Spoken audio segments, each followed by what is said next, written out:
All right. Well, here we are. Good morning. Thank you, everyone, for your patience. Welcome to day 3 of the TCC MakerCon. I'm Andrew Stroshine. I'll be monitoring the Q&A window and sharing your questions and comments with our speaker. Today's speaker is Barb Mueller. She is the co-founder of Gizmo and was partner and CEO for an R&D company, MSN Design. She's here today to talk with us about badging, a conversation about badging in all of its forms and for all ages. We're looking forward to this session and finding out about the issue of badging, which applies a lot better to what we think of as makers, where we're learning chunks of skills or individual skills that may not fit into a full 4-year degree type program. Barb, let's go ahead. Hi. Okay. Hi. Well, this is really bizarre because I can't see you and you can't see me, which might be okay. Tell everyone, because of our technical difficulties, just to explain, we're having Barb call in on another line, but we're running the slides. So we'll be working with her going back and forth through the slides. So just keep that in mind. All right. Thank you. Thank you. In 2014, my husband, Marty Mueller, and myself partnered with the University of Idaho and opened a community makerspace, Gizmo CDA. Its mission statement is very easy. It's empowering through doing, and that's what we've been doing for the last 6 years. So if you slide, in reality, Gizmo is kind of a passion project. Only the guy from U of I finished college. My husband and I both dropped out. I had started college thinking that I would figure out what influenced groups of people to think like they did, kind of the herd mentality. I could never understand that. And my husband thought he would like to be an engineer. And what he really wanted to do was to work in an academic makerspace where he could be building things all day long. That's really what he wanted to do. And neither of us found pathways in the traditional learning to be able to match what we wanted to do, and we became dropouts. Even so, we met 10 years later, and we both built an impressive resume in our 20s because we kept trying new things and thinking outside of the box, challenging what was going on around us. And I will admit, I'm not sure whether we were taking risks or just foolish, but we certainly kept pushing the envelope and going forward. And together, we developed a very successful research and development company, hiring people who were a lot like us. They had very little formal training in the fields that we were exploring. The fields were completely changing as we were in the middle of them. And we grew the talents of the people who worked with us through kind of these bite-sized trainings. When we needed to know something, we found out, where we would find that information. We sleuthed it out, and we gathered together to learn it together. We talked a lot about working in a technical field because all the people sitting around our table had tried to work for large corporations, and they would never hire us because we didn't have a bachelor's or master's in engineering. They didn't have a way to see past, that diploma and just look at the experiences that each of us had had. And in retrospect, I think that's why we are believers in badging, because there is a way to be able to convey what you know in a different format.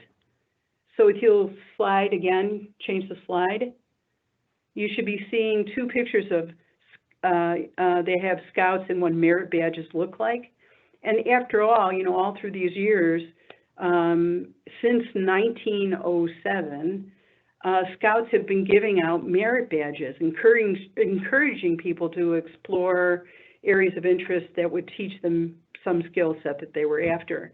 And if my husband and I had gotten merit badges for all that we had learned on our own, we would probably be kind of walking around with this killer sash of the overachiever in the picture, who actually earned every single merit badge put out by the Boy Scouts.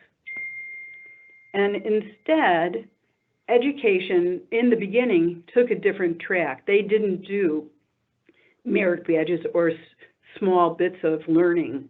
And if you'll change the slide, the Federal Department of Education was established in 1867, and it helped states establish a public school system that the states could work together and bring education to the people that live there. And by 1890, the Department of Education's responsibilities expanded, and they included higher ed and VOTEC and agriculture and some industry and even home economics. And the movement for compulsory public education in the United States actually began in the early 1920s. But bureaucracy, compounded by complex social disparities, meant we underutilized our greatest resource, our kids, our youth. Because people just don't all learn in the same way. Some learning from traditional teaching works, but some people need other kinds of stimulation or movement, or often, as we know, a hands-on education. So the reality is the current education system can't deal well with different learning styles, at least not as long as it targets test scores. The very nature of tests relies on memorization, repetition, and I hate this word, but it's true, regurgitation. I'm having trouble with my words today. So if you click this slide, tests infrequently harness the analytical mind. And if you do the slide again, they train students to know the answers. And click the slide again. However, and one more time, they don't train them on how to find the answers. We had a young student who was in advanced AP history, and he was on our robotics team. And he came in one day, and he said he had an awful lot of studying to do that night. He was going to leave early. I asked him what he was studying. He said every week his history teacher gives him 24 pages of notes. And they have to memorize those notes because it's the dates and what happened. But there was very little discussion about what was happening culturally in that time that was influencing what they were learning. So here he is. All he's learning is what he needs for the test. And he's not learning about the heart of what history is about, nor is he learning really how to find those answers. So by the age of 11, many kids believe they don't like math or science, when really what they don't like is not having context for what they're learning. They are, in my opinion, this is my opinion, they are unintentionally being separated into two groups, those that think they can succeed and those that don't. In most schools, there are no way to find a pathway to explore the topics that vary from an 1890s teaching style. Slide.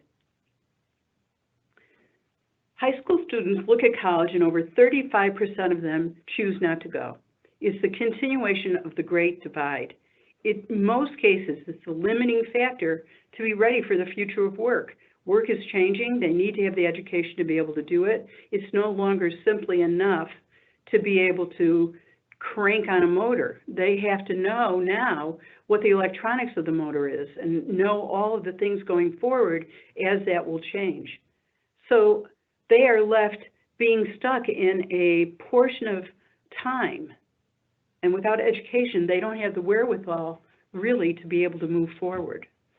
And the cost of college leaves many students strapped with debt, which is compounded by not having a clear path of study. So students come to college, they're not prepared to choose a major. You know, they do a 15-hour senior project. I'm sure lots of you do those with students, and it's too late and too little. So parents tell them to follow in their footsteps, or the students take an aptitude test, and they come up with a major. But they do it without personal experience, and they often choose, during the course of going to college, 3 different majors. And so each time they change the major, they have to go back and take whatever the prerequisites were for their major, and then a whole new set of classes. So not only does it take more time, but it adds dollars to an already expensive process of getting educated.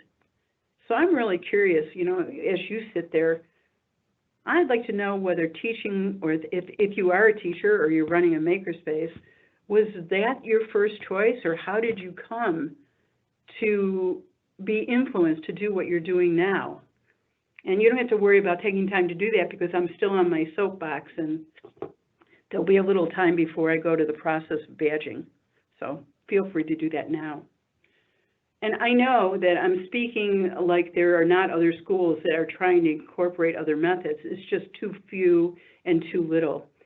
So if we would start badging at a very young age, it would give opportunities to students to explore ideas and develop skills that can be incorporated into every age level.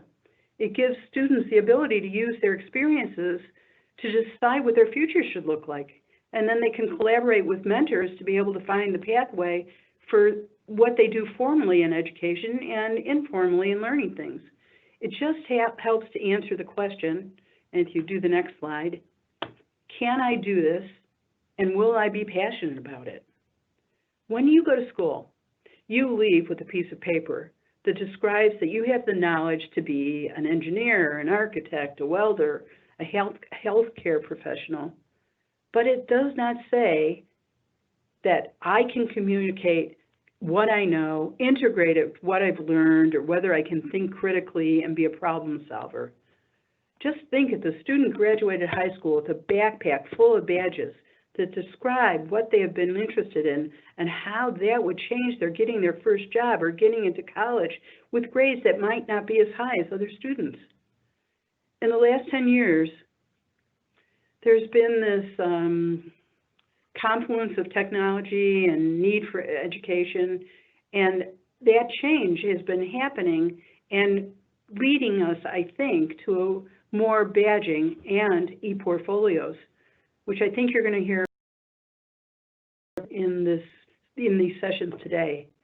It can show the soft skills that are needed, so when you hire a person or even getting funded to do a startup company, you have a better picture of that person. The same degree means something different from institution to institution. A badge can say all of the skills it took to earn that badge and give the person who is looking at that badge deeper knowledge of the work done. Excuse me. Tom Cara, who is the chair of the Industrial Advisory Board at the University of Wales, because they're thinking about the same thing, said, while academic achievements can be evidenced by an academic transcript, there is no such evidence of the so-called soft skills, the personal attributes that enhance a graduate's work ethic, job performance, interaction with colleagues, and ultimately career prospects. So if you would do another slide. And my experience as a person trying to find a job echoed what Shane Spalding said. Resumes and certificates don't deeply portray a job seeker. And so when I was in my 20s and 30s, starting to go out looking for different work than what I was doing, I would always be asked, or even if I wouldn't be asked, I sometimes didn't even get the interview because they would see on my resume that I did not have the college certificate, college diploma, nor did I have graduate school. So I wonder what the biggest problem for an institution is to start doing a badging program. And if you have a feeling about that, I'd like you to answer in the chat. So let's start talking about badging. If you would click. Though badging has been around since the 1900s, the use of digital badges as credentials was under the radar until about 2011, when a white paper was written, an open badge system framework authored by Peer-to-Peer University and the Mozilla Foundation. The report asserts that badges, and I think you might have to click through these one at a time, set goals, moderate behaviors, motivate learning, represent achievement, and communicate success in context. So if you have those on the screen, I would say Mozilla Foundation developed an open technique called open badges to create a common system among multiple sites. They were thinking ahead about how it could become so confusing and not able to be trackable. And they set a goal to have a container which would be made to make a badge transferable between sites while maintaining the same meaning. So there is an organization, openbadge.org, and there are a bunch of volunteers, like a community of developers who provide the vision and continue to promote the adoption of open badges. And because these badges follow an open standard, recipients can combine badges from different sources and store them in what's called a backpack. It allows a person to create a collection of badges from many sites using pathways that have already been created or create their own. And then someone can look at that by a link that can be put on your resume, through LinkedIn, or just through conversation that would bring them to seeing what your badges look like. And so if you're starting your badging experience in your organization, Wiki has a badging resource page which is updated all the time. So if you do the slide, it'll give the link to that. And then Gizmo itself has just started using the free version of Badger, which is one of those that will be listed on the badging platform. So if you'll click again, a badge holds a clickable graphic that's not only an online record of its achievements, it shows the work required for the achievement. It tells you which organization issued it and when. It will even talk about the alignment to existing standards. So if you're doing something within a school or somewhere there are standards that have to be followed, it will be listed there and you can check whether or not the student has done that. It can indicate an expiration date. So if it's a badge that needs to be renewed after 2 years, it would indicate in that badge that that had to happen. But I think one of the strongest aspects is that you can create evidence by having a link to an e-portfolio. That portfolio contains written documents, drawings, videos, and even slide presentations. It offers another method for a student or a learner to be able to communicate their process. It shows iterations of ideas. And I think that you'll be able to hear more about that later on. The process for getting the badges on Badger is very straightforward. The process for defining what the badge is much more complicated. After going through the process, I would recommend that you have the website where someone can sign up to do the badge to be developed first, as it will just allow you to be able to answer the questions that open source badge website will ask. So if you'd start with the first slide. This badge is showing 3D modeling and machining, and it's the first level of it. And so this is our process. You have to name and create an image for the badge. The name is easy, so we wanted it to be called 3D Modeling and Machining 1. That's easy. But most sites say, but each site says you have to make an icon for that badge. And most sites have icons that you can pull together for the badge, but we over here at Gizmo have a sparkler brain, and we also have an embroidery machine. So we actually made our own and made embroidered badges that we give out. You want to create both a verbal and a visual representation of what the pathway looks like, and you can see that at the bottom of that screen. So if you'll click again. So this is a detailed list of the steps it will take for completion. We have chosen to give a summary of the expectations of the project and how to get ready for the course. In our course, you have to choose a CAD system and create a Google site for your e-portfolio. Click again. Our choice in doing badges is to continue to have interactions with the person who's getting the badge. And we do that because we did a lot of informal badging before we did the formal online badge. We were doing badging within our own system. And what we were finding is that the more connection we had with people, the more they stayed motivated to do the completion. As this badge has a mentor attached to it, and the badge earner person is building a manufacturing skill set, there needed to be continual collaboration. So we talk about that. Once your website is built, your steps are to post at the site that will host your badge. If you'll click now, you'll see what that looks like for Badger. In your account, the really cool thing is that in your account, you may have more than one issuer. So your institution can host badges from many different departments, allowing collaboration with your colleagues on designing courses. So click to the next slide. You also can have a pathway to create multiple badges that can form a curriculum. So by doing this, the issuer can follow the process of the learner and award milestone badges along the way automatically. And I have watched students who are thwarted by being, I don't know, I say limited by a defined period of learning. So some learn faster, some learn slower.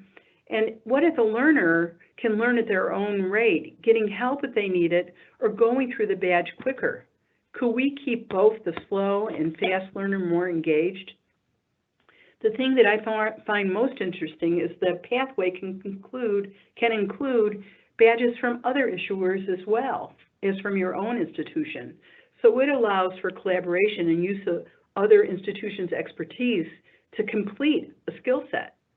So it might be that North Idaho College has a badge in computer science, but it so happens that at our facility, there is a robotic arm that came from Boeing that's owned by U of I.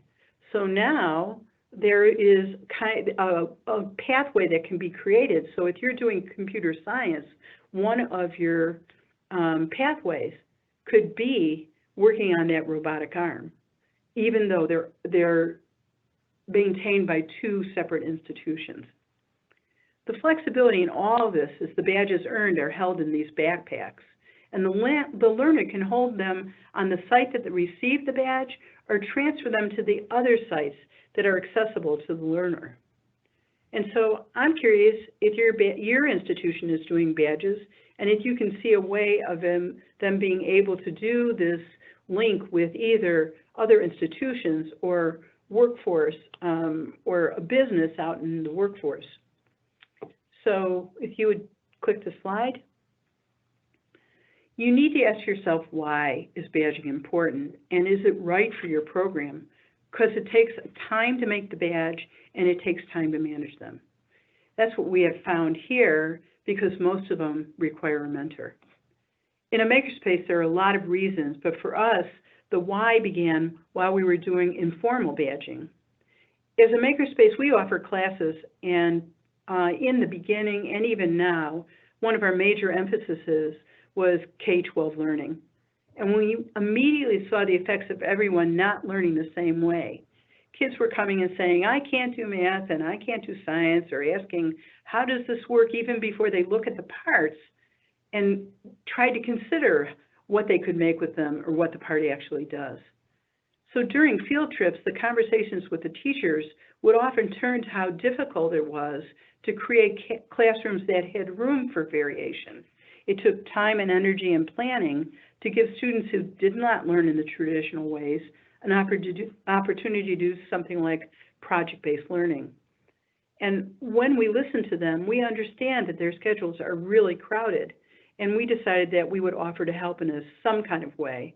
And if you'll do the next slide, our answer was to create kits that were constructed around the standards that were being taught to in the class.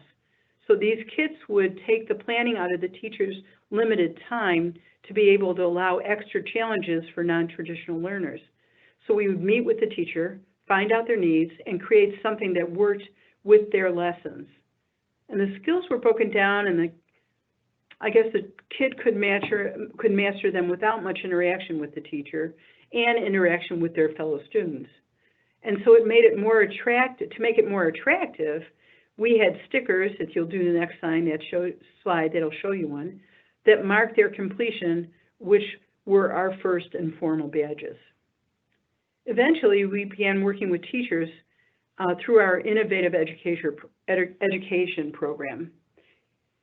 So teachers need so many hours of professional development to be able to meet standards for advancement and therefore pay. And since we started this program, over 400 teachers have taken our PDs. So if you'll slide again. So we developed a special system that we call 654. We meet with the teachers for 6 hours around a topic. And so, for example, I'll say maker mindset. And we developed 6 hours of interaction with the instructors delivered in person at Gizmo. So they get access to tools, they get access to each other, they get access to whiteboards, and we're constantly talking with them. And the instructors go home and are required to interact with their classroom for 5 hours using the techniques that they had developed during the first 6 hours.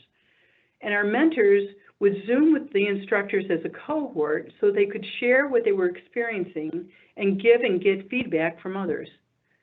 And then the instructors came back together for the 4 hours at the end of the 2-week period and debriefed, as well as worked on a project that they could take back to their classroom. And then COVID hit, and we were no longer able to meet in person. And if anybody wants to chat about that and how they pivoted, that would be fine too, because it really has affected how we were doing things. And all our PD had to come online. It was the perfect opportunity for us to create a badging system.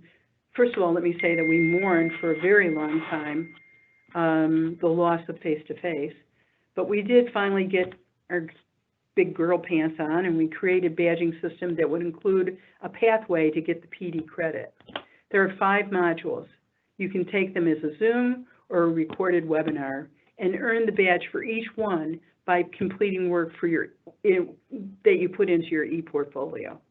Or you could do all 5 and not only get the pathway badge, you could get PD credit from the University of Idaho. These badges are being tested now and will go live as badges in January. So if you could do the slide again. So we moved from our 2,800 square foot space into 11,000 feet on the campus of North Idaho College a few years ago. We see so many students who are not thriving. And I don't blame NIC. I think they've done a good job. But they aren't thriving. And once they discover Gizmo, they have a new way to interact and engage in education. Our major work started with engineering students. We were doing some teaching with the instructor, and he would bring the engineering students on tour, and the students would start using Gizmo as a place to hang out and study together, and quite often commiserate together. So many of them were talking about dropping out. So Idaho is, I think it's 48th in the nation in spending for K-12. And many of the seniors from our high schools are really unprepared for college. In our area, the community college is often where they end up. And they come already with a self-vision of not being smart enough. And the tutoring that they get continues to be book-based. And they don't have Velcro yet for the material. So a casual conversation with one of the counselors made me curious about starting a Gizmo club, a place where the students can come and earn badges while they were learning. So we have just started this club, which is meeting online so they can complete their first badge.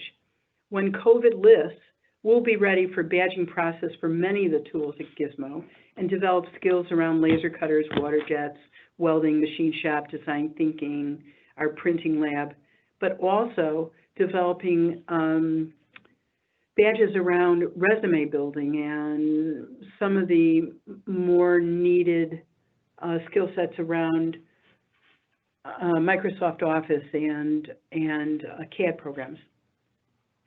So they won't be a semester-long course, just enough to get to be able to use the machines in a safe way and be able to take an idea and bring it into reality. So if you'd slide.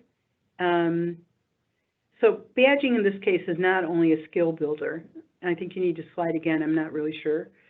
It keeps students engaged, and slide again. It's a way to allow students to try new things in a curated way, and it's a confidence builder and a resume builder.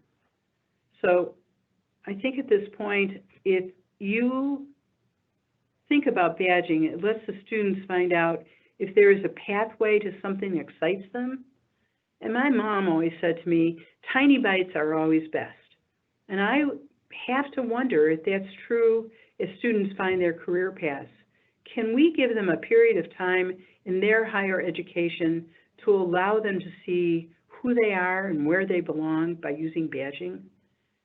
And I'd love to know what your thoughts on that are about, could we commit to them having, I'm not saying a semester, but some time before they commit to a major? Is that possible within your system? So right now, if you do the slide again, you should see a slide about the Venture Center in North Idaho College. I hope that's where we are. I'm not really sure. So integrated into the makerspace is NIC's Venture Center. The Venture Center's mission is to support entrepreneurialism on the college campus and in the community. So for the last 2 years, we've been playing together. Their tools, our staff, their tools, our staff, our tools, their clients. And though we have not been intimately involved, they have been running academies and other entrepreneurial programs. And if you would make sure that the slide that's on now is female micro-entrepreneurial, I would appreciate that. Yes, it is. Thank you. You're doing a great job. Using some of the materials created by the Venture Centers program and some materials being generated through Etsy and Amazon, we have received funding to do a pilot micro-entrepreneurial badging program for women who are living under the Alice numbers and have not had the ability or a way to break through the glass ceiling of economic development.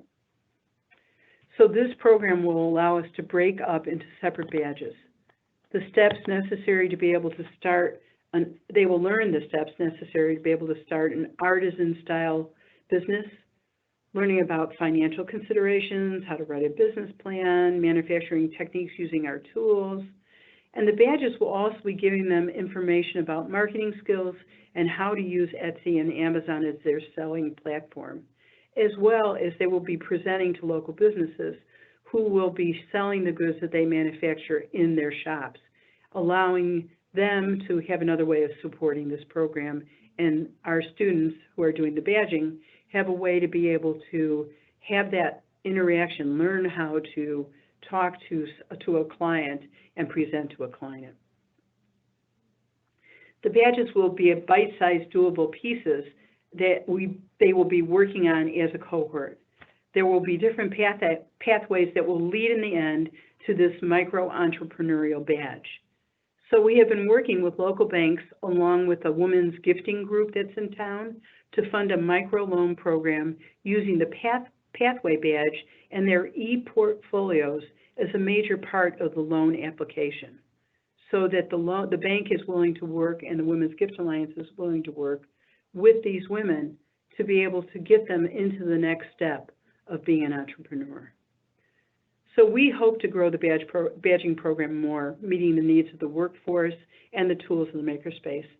As the other programs take shape, we'll be meeting with the industries in the area with the idea of building internships in conjunction with badging.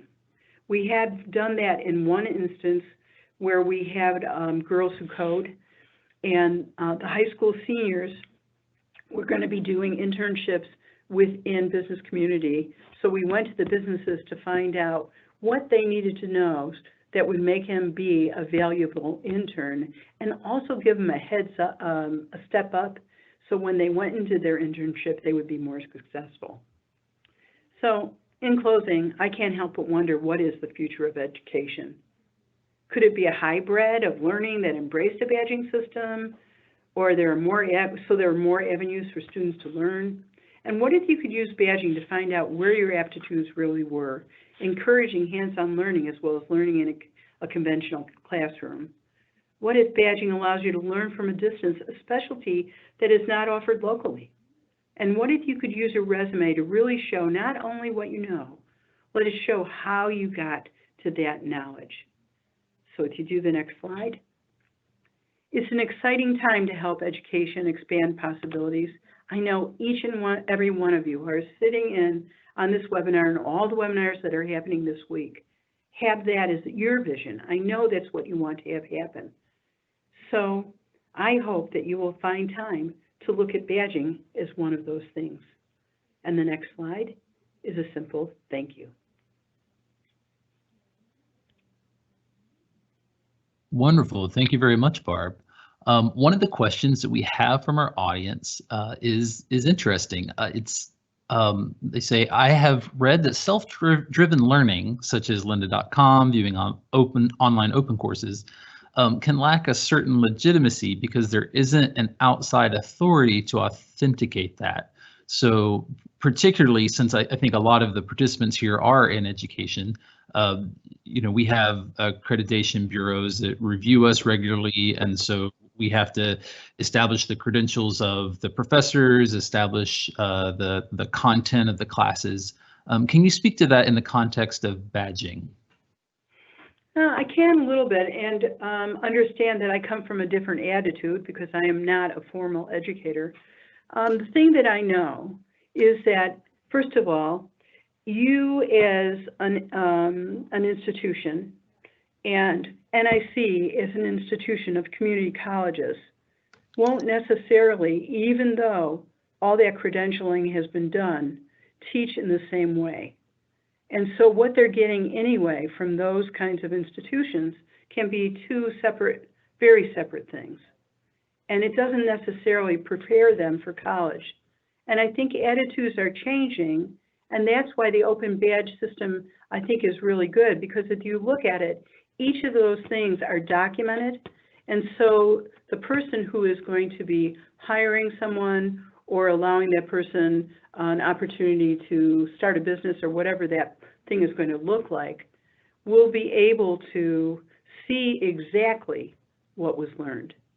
And I'm hoping that as we go forward, that I having a badge, I'm going to say marketing is an easy one. I have a badge that would show that I know how to do Photoshop and my e-portfolio that shows what I've done in that Photoshop class.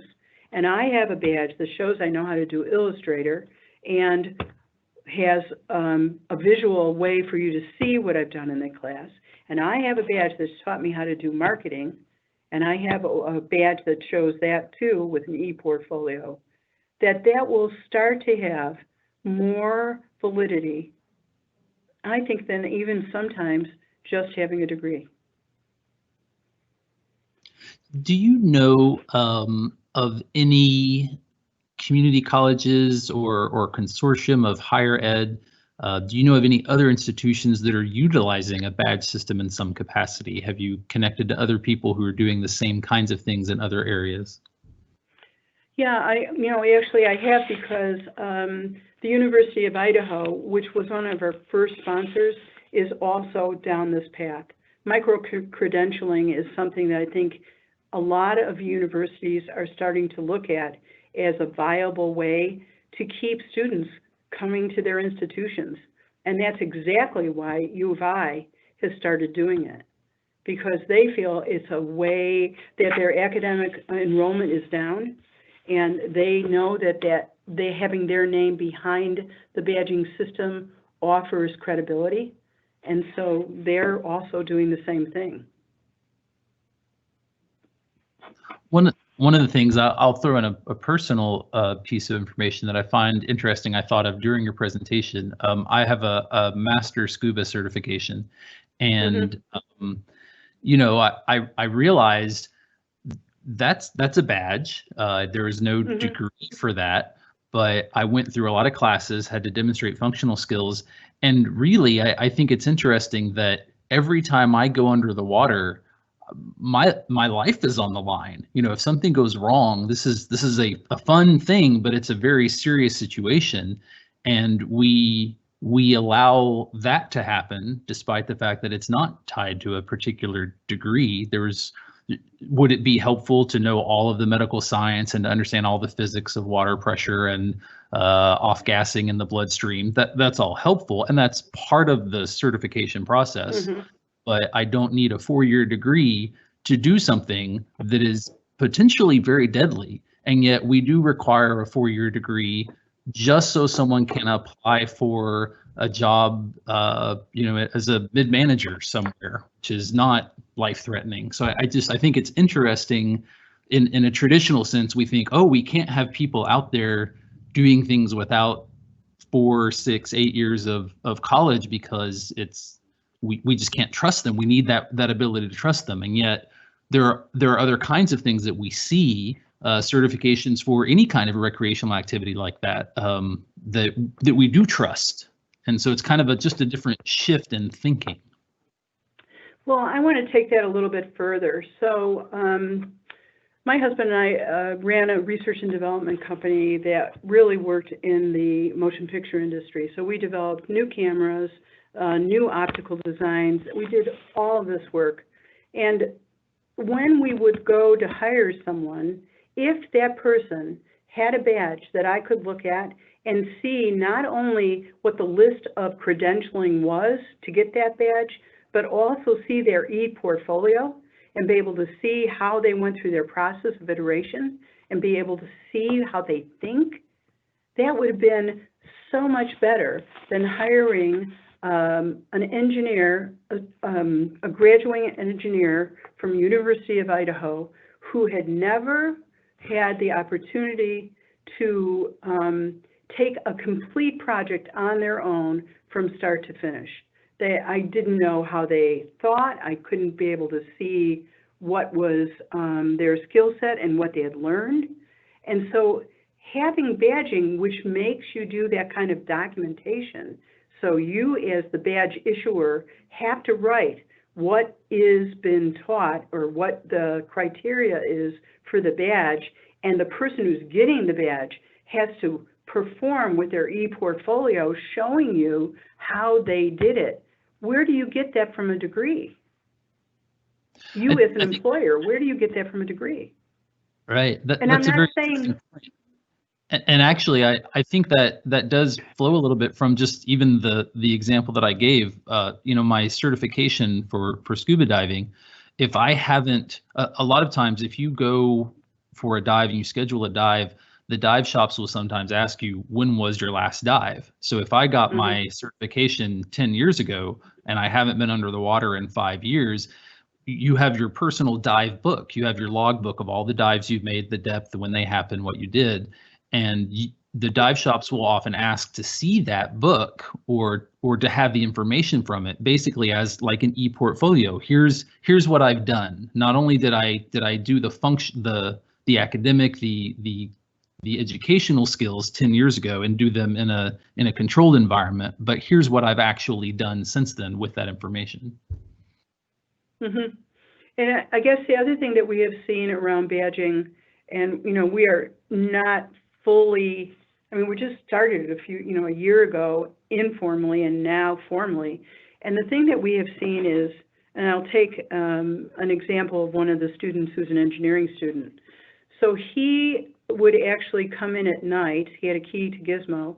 And when I would come in the morning, there would be all these formulas around about what they were studying. And one day, my husband said to this young man, have you ever thought what that really means? And he said, well, I understand it, in this theoretical kind of way. And my husband took him into the other room, and they started to do drawings.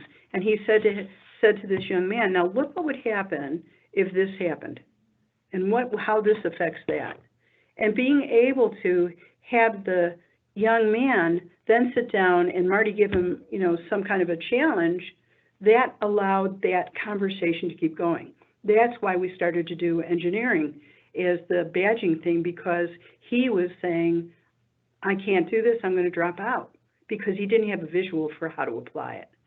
The minute he had a badging project, he then had that visual, and it was a total changer. Do you see any difference in I know this is still kind of a new program, but difference in the kinds of students that can succeed in a badging system? For example, I'm especially thinking about your references to K through 12. We have a lot of students who have learning or developmental delays or disabilities, and there are some skills or some academic areas that, for cognitive or neurological reasons, are simply not ever attainable for them.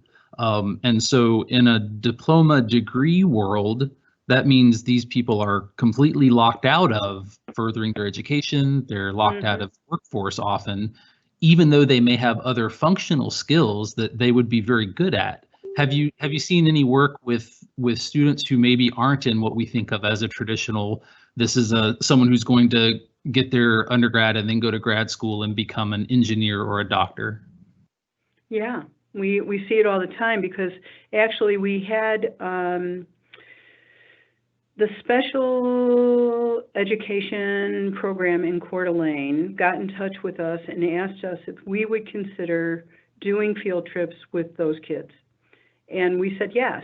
And the first thing that we did was we had a conversation with the teachers to find out what their interests were. And we started out with kids who would definitely be defined as not able to work at a, let's say, a high school level, even though they were in high school. And we decided to do drawing robots because we thought that would be of interest to them. And we went through and we taught it exactly like we would normally teach a class. And we always teach in the method of project-driven education, where it's their discovery and we are the people who are discovering with them. And by the end of the day, there were 3 kids who had not only done the robot thing, but they saw some computers on the other side and asked if they could take them apart. And this is what was really interesting. So one kid who absolutely you would have thought would not be able to do it, not only took it apart, but he put it back together. And when he got done, he said that he really was curious about it. So we hooked him up with a person in town, Alert Micro Systems, I think is what they were called. And that kid went on to be not an intern. He what his job was is taking apart computers and helping to diagnose what was wrong with it. That would not have happened if we hadn't done some kind of unusual situation with that kid. So we keep saying, no, they can't, and instead we should be saying or questioning, what is the can here? What can they do? And the more we do badging so we can break it down into small parts for them to be able to do, the more likely they are to be able to cap something to show an employer that they could do some specific job there. That's a real interesting example. From what you remember of that person, do you think they would have been able to complete, say, a college computer science degree? No way. No. But he definitely showed the skill set without, knowing he was doing it. He definitely showed the one skill set that was amazing, which is persistence. And not being afraid to say, I don't know. I think one of the things that we have has become a really big deal in academia, especially at the K through 12 level here, is there's all this talk about SLO, student learning objective. That's a big thing. Teachers are having to define their SLOs very carefully. And if you really think about it, that is kind of a form of badging a piece of information. What is the objective at the end? What is the functional outcome that this will have? So perhaps there is some convergence, coming between academia and the idea of badging. But how do we make that transition happen? Because one of our attendees pointed out that it's worth noting that badging started in and is driven by industry rather than academia. And so whenever you have 2 very established systems like industry and academia, which does tend to be very heavily inertia driven, everybody kind of likes to stay on their side of the line. How do you make inroads and convince these 2 groups to work together? What are they missing out on if they don't start to converge or find a middle path between the 2? So the one thing I will say is, and I'm not saying it's the only thing, but I think that the makerspace is the perfect way to help those 2 institutions be talking. Because we talk to industry and we hear from them what their needs are. And we talk to the university all the time, or the community college all the time, about where is this crossover. And the one thing that I think is going to be probably one of the biggest drivers is that it's going to become more and more difficult to get kids in the seats in the university. I really believe that. Enrollment is down here significantly, and I think it will keep going down because of the price of education. And so colleges are going to have to rethink what are the different options that they have. I think that's why the University of Idaho is so open to it. It's that they are understanding that there is an incredible need to bridge that divide. And badging allows you to do that. If you put the people in the room, and that's what you have to do, you have to have a conversation with the people in the room. It goes back to the adage of the smartest person in the room is the room. And it gives them an opportunity to be able to say, well, I don't like it for this reason, or it doesn't fill this need. And then there can be some flex and change that I think will change that. And maybe I'm just an optimist, but I really believe that it is not going to be two separate things. One really good example of that is the University of Idaho has, and I'm sure it's happening in other institutions, has a 3-2 program, I think they're calling it. So you do 3 years of college, and then you do the next 2 years of going out into industry, working, finding out what you don't know, and coming back and doing coursework. And you do that, I think, for 2 years. You go out for a little while, you find out what you don't know, you come back, and you take the necessary coursework. And that could be a badge. I mean, it could just turn into badging. We have this is a question from Clifton in our attendees. We have all kinds of certificates these days, like community college certificates and various workforce type programs can take a year. Sometimes class certifications can take just a few months. Something like a CPR certification takes one day. What is the thing that makes a badge different from these kinds of certifications? Is it that it is small, or it has a project associated, or is it just that it has a graphic form? Is the badge itself visually, is it just that it has a graphic form to solidify that accomplishment? I think what solidifies the accomplishment is the online ability to be able to check what was accomplished in that badge. So that's why the portfolio is so important, but also being specific when you begin a badge, that you are being critical and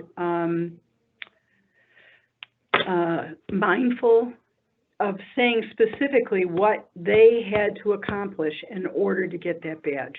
Because otherwise, it is just like a certificate. You know, I have a certificate that says that I can drive a car. It's called a license.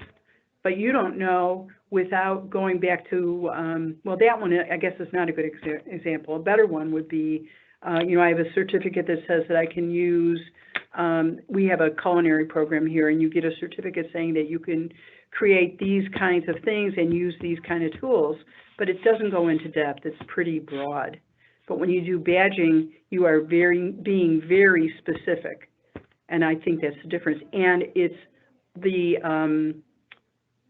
person who has the badge has the responsibility, but also has the incredible power of being able to say, this is what I did. Here's proof. It's interesting. There's so much of what you've talked about today that does deal with things that we see all the time.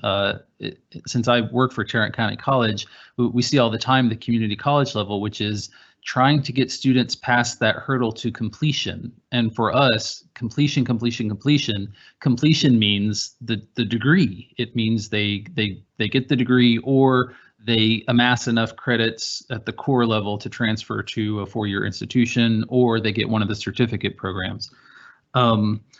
One of the things that we run into with completion, as you mentioned, a lot of students come in, they hate math, and that's the overwhelming majority, it seems, of our incoming students need some kind of remedial math in order to just get those core requirements.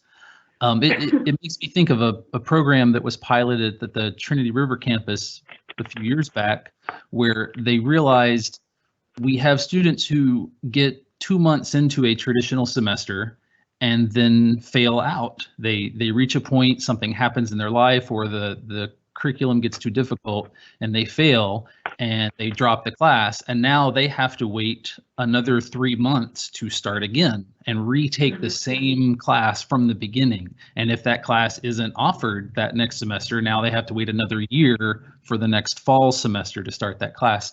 So they tried to break up the class into chunks whereby if a student needed to drop for some reason, they could rejoin kind of already in progress with the credit they already had to see if that would improve completion rates.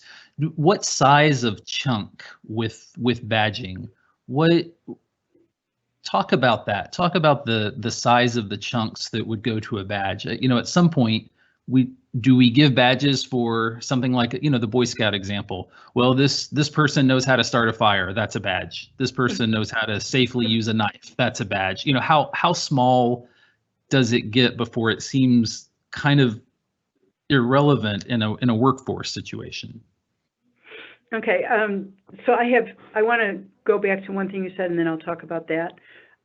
When we got approached from the counseling center to start a Gizmo club, one of the things, and this is just, I need to remember to say it, so I'm just going to say it. One of the things that was just like so prevalent in that conversation, it came up so many times, was that badging is a resume builder. And that when you look, what they're now doing is they're taking a look at students and helping them to build their resumes in the counseling center and be able to address what is missing in their resume, so they can create either a course or now a badge to be able to fill in that missing hole for the resume, to either make them able to go on to college or to get the job the child or the student thinks is the job that they want to have. And so when I think about badging, the badges can be pretty small because sometimes it's just to do one skill that several students or many students seem to be missing or not picking up in their coursework. And that's been a very interesting thing in my dealing with their conversations around it, because I hadn't thought of it as a resume builder until they started to talk about it. So a badge can be very small. But I think that when you're seeing students having a lot of students having problems with something like math, there needs to be a design thinking meeting that goes on, trying to identify where the problem starts and how can you fix it as quickly as possible so they don't keep going on, hitting their head against the wall and reinforcing the idea of them not being able to do math. And I think that's what happens, because they come from high school thinking they can't do math.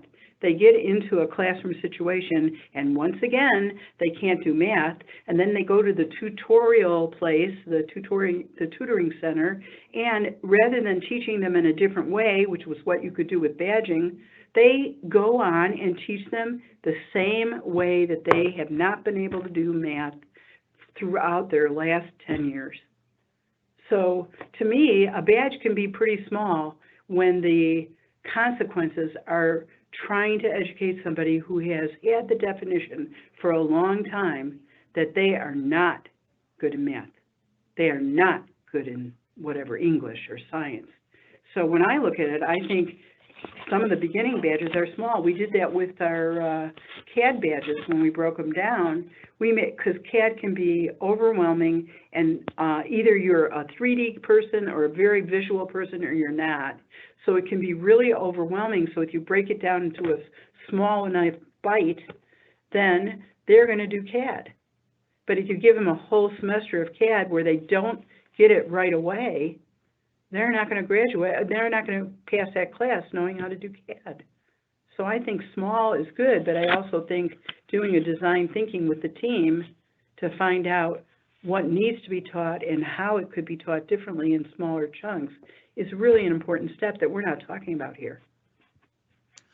How, in terms of teaching that, how does a teacher or professor get started? What should they do if they want to bring this into their classroom or into their educational institution or into their field? How to get started with that? I think the best way to get started with it is to look and see what other institutions are doing, what's already been done, because it helps you kind of center on. I always like to see something that I can push against, which just tells you what my personality is like. I really, sometimes seeing how somebody else is doing something gives me the attitude of, no, I wouldn't do it that way, and makes me think of why I wouldn't do it that way. So I hate to say that sometimes looking around to see what other people are doing is important. But one of the things we're going to do this summer, we're in the middle of the conversation around it, is we're going to do an institute, a teaching institute that will help an instructor be able to see. Here's what I will say. In the institution that I am embedded in, North Idaho College, I think it's very difficult for an instructor who, in my opinion, doesn't get paid enough to be able to find the time to be able to restructure their curriculum. There just isn't that thought time to be able to do that. So what we've done is we've changed our attitude about that, and we try to get the instructor to pick one thing that they can change. And it can only needs to be, you know, a week of instruction, 2 days of instruction, but change one thing into this other method of thinking. If we think that teachers are going to take a look at it, instructors are going to take a look at it and change what they do on the bell-shaped curve of instructors, there are going to be a couple that'll do that or some that will do that, and the rest of them are not going to want to put the time into it. But if you can get that median part of the bell-shaped curve to look at changing one thing, you have a much better opportunity to get change to happen. It does sound like then that is a great opportunity for collaboration between professors and people in maker spaces or labs or industries, local industries, where they can kind of reach out to each other and say, hey, what are the functional skills that my students would learn in your area? And how can we represent that in a way that the student will feel like value was added, not to just to what they know, but actually in a resume sense, how they can badge that and take that forward with them. Do you know? Go ahead. Go ahead. Well, remember I said when I was talking that my mom always said that tiny bites were always best. And she wasn't only talking about food, I don't think. I think that what she was saying is, you know, I'm like the shark. I just want to come in and bite off the whole thing. And I've had to learn that that is not always the best way to make change happen. That if you can identify a small area where you can make change, you are more likely to build the confidence of that person who you're trying to get to change their way of delivering information. But you also give them the confidence that I can do this. There is a way for me to be able to do this.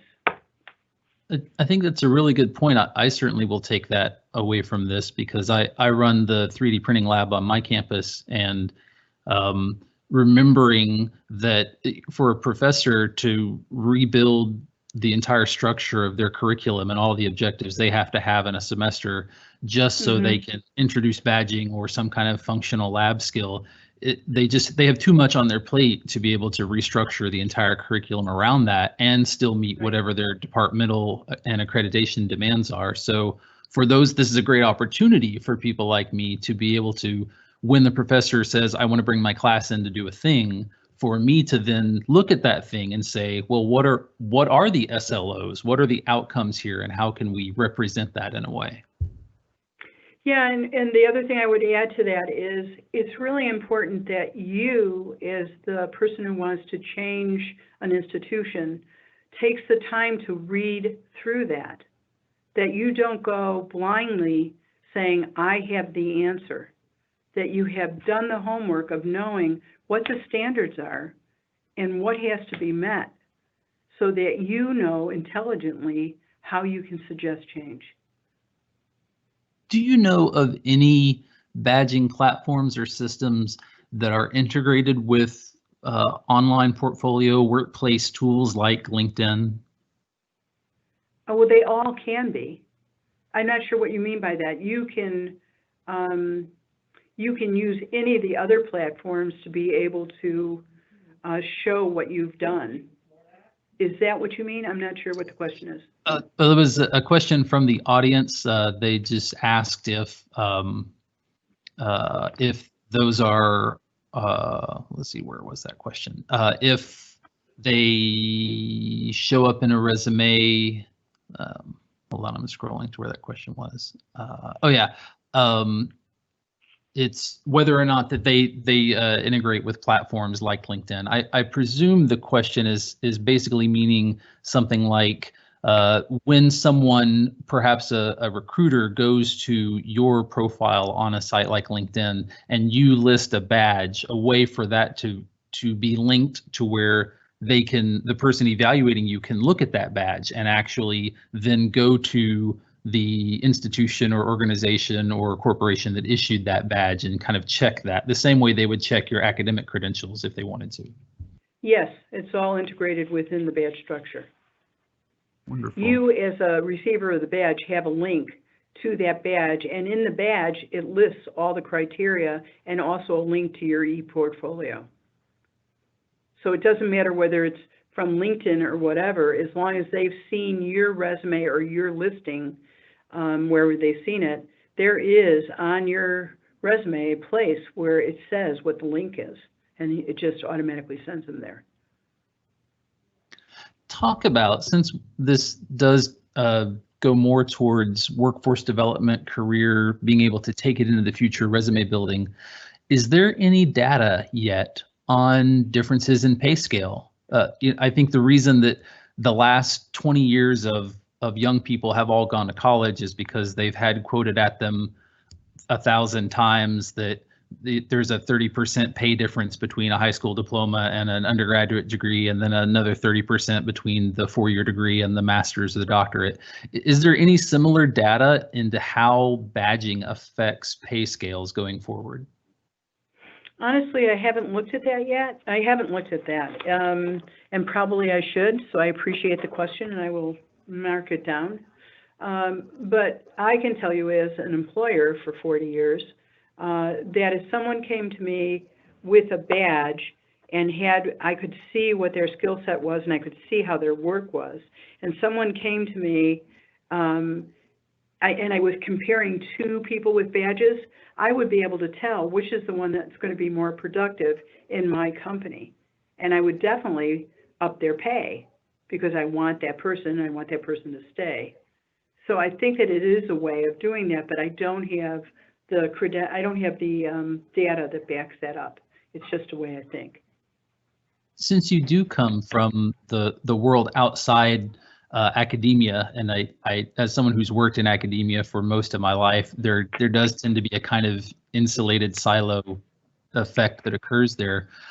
Do you have any sense among other entrepreneurs or business leaders if those attitudes are changing as far as the willingness to evaluate the person and their skills? Because I think the difference that I hear from a lot of young people who don't have college degrees is it's not like it was 25 years ago when you could actually walk into the business and talk to a person. Now all the application is online, and if you can't check the box for the minimum requirements for the position, the HR platform just kicks you right out. So you don't even get a chance to be evaluated. What is your sense of how that attitude is working in the business world right now? I think that there are lots of businesses that use AI to read resumes, and if you don't check all the boxes, or even if you've done all the boxes and you don't write it right in your resume, you get kicked out. We are one of the cybersecurity sites. I can't remember what the credential is, but one of the guys who is hires for NSA, no, not NSA, and the National Security, whatever. I'm sorry, I don't remember acronyms very well. It's one of the problems of getting older. But anyway, he was telling us about one of the governmental organizations that gets about 3,000 applications a day.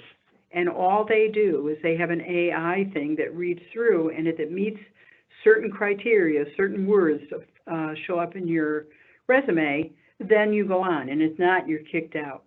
So that is happening, and there's no way that I know of yet that would cause you to not, that would help you get hired in a situation like that if you don't have the normal expected criteria that they ask for. But that being said, I would say, I live in a town that thinks it's pretty innovative and that they have lots of young 30-somethings coming in that have new businesses started, 30s and 40s. They're starting new businesses, and they are not necessarily looking at what the resume says. So it depends on what kind of organization you want to work for. When I was 30, I tried to get a job at HP, and they wouldn't even look at my application because I didn't have a college degree. And when we were just starting our business, my husband and I tried to, we said maybe we shouldn't start right away. We tried to get a job at a lens company, and the lens company wouldn't even look at us again because we didn't have the right criteria. We met those same people at a gathering.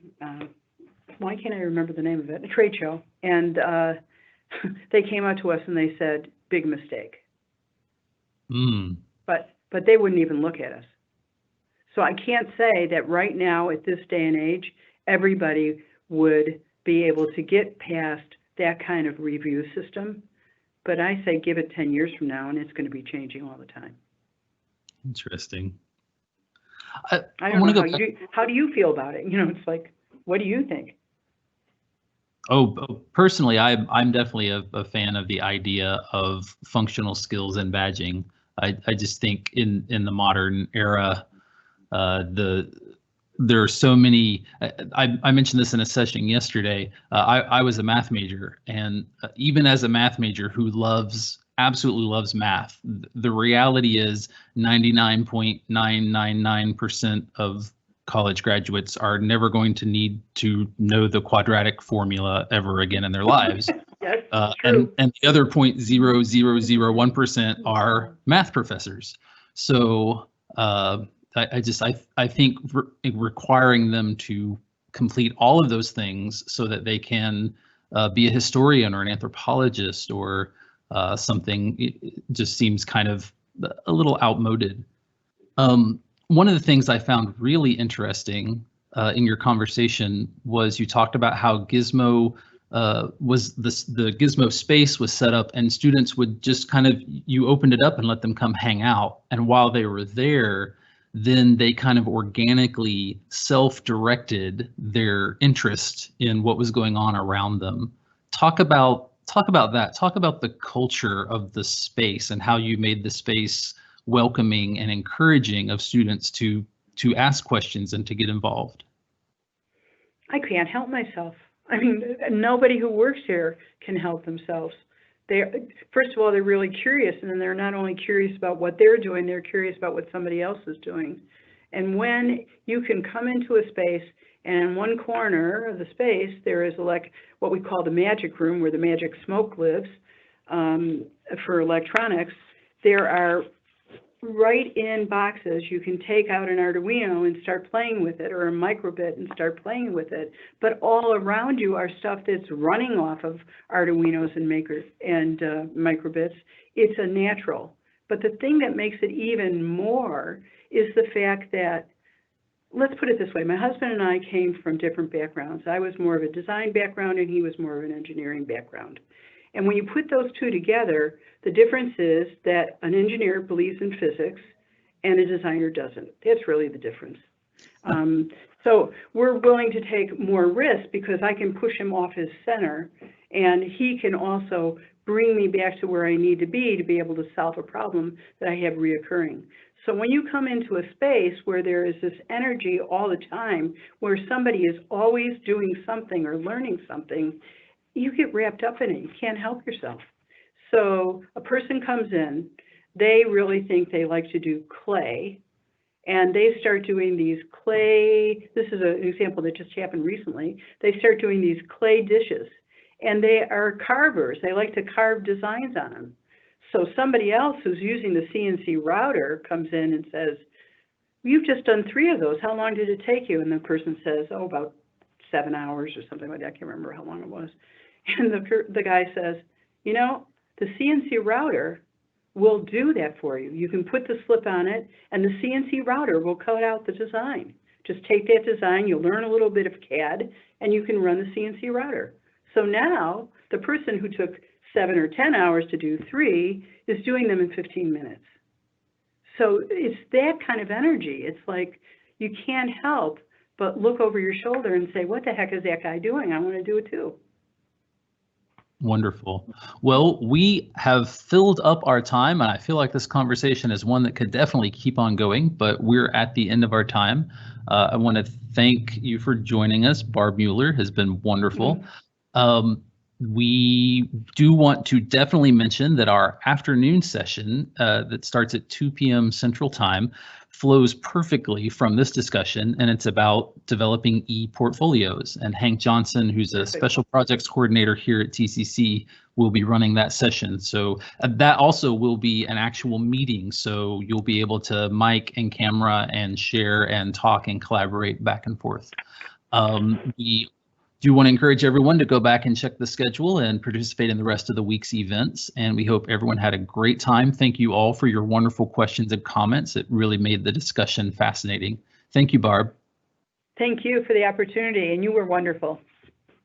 I also do want to give one more shout out to Jeanette Laredo, who was actually the one running the slide deck. Since we had the technical difficulties, we had one of our producers run the slide deck so that Barb and I could just do the chatting. I just want to say that the people at the Makerspace will be delighted that I had a technical difficulty. Wonderful. Everyone have a great day. We hope to see y'all back at 2. Thank you. Bye. Goodbye.